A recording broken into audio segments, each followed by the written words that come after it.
The Krampus has had many different image variations over the years, but the following seems to be the most common physical characteristics of the Christmas demon.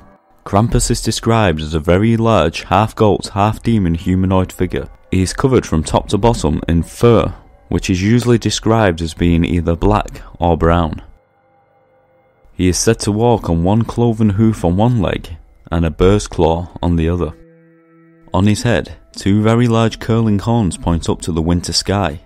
His face is a horrendous misshapen horror to see, with eyes that bulge from their sockets, and sharp fangs and a long pointed tongue that hangs from his grotesque mouth. He carries with him long heavy chains, which are said to represent the binding of the devil by the Christian Church. These chains are used to thrash about, to scare and to intimidate, and restrain his prey.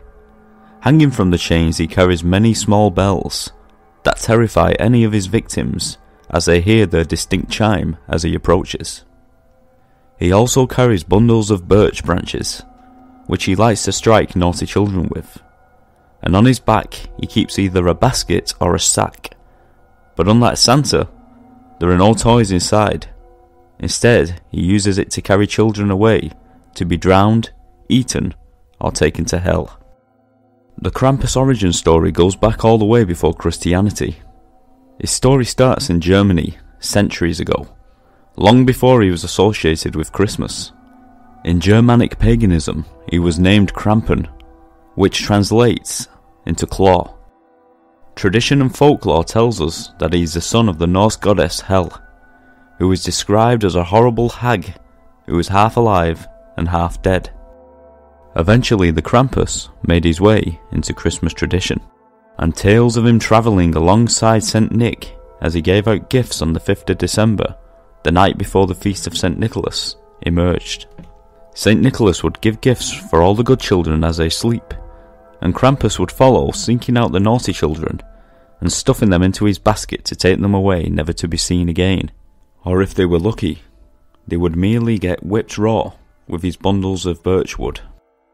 The Krampus tradition has had a bumpy road over the centuries, especially after being banished by the Catholic Church, but recently the legend of Krampus has started to become more popular each year.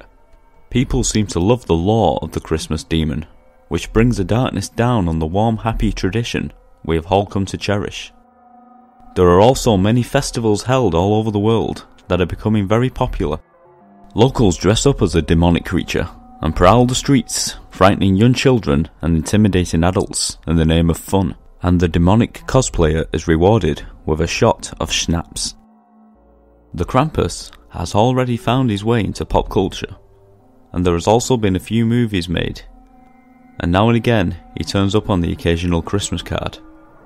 But this is one dark Christmas folklore tale I will not be introducing into my home this Christmas.